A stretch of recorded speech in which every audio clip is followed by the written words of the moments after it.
हा घाटमार्ग गेले अनेक वर्षे म्हणजे जवळजवळ 40-45 वर्षापासून या घाटमार्गाची मागणी आहे. प्राध्यापक महेंद्र नाटेकर यांनी ही मागणी केलेली होती.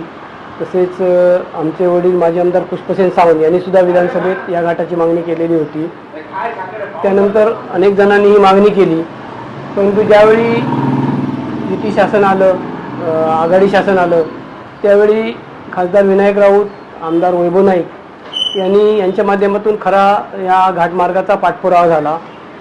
विनायक राऊत यांनी भरपूर या मार्गाचा पाठपुरावा केला, परंतु थोडा रस्तासुद्धा त्यावेळी झाला, त्याचं भूमिपूजन झालं.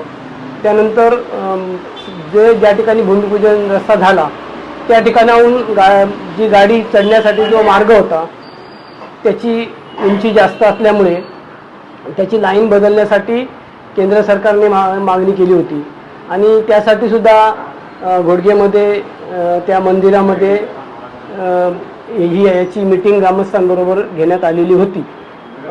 हा मार्ग होण्यासाठी अनेक लोकांनी आंदोलनं केलेली आहेत.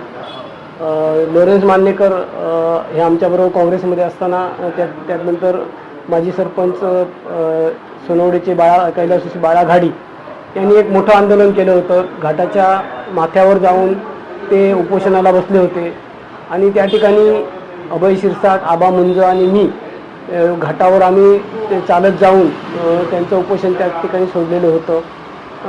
अशा प्रकारे प्रयत्न होत असताना अनेक मंजुऱ्या ह्या विनायक राऊत यांनीच घेतल्या आणि एक परमिशन राहिली होती ती आज शासनाने पूर्ण केलेली आहे.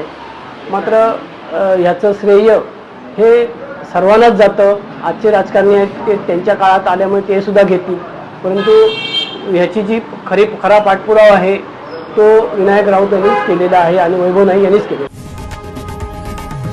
लोकशाही मराठी ऐका, पहा, जागरूक रहा.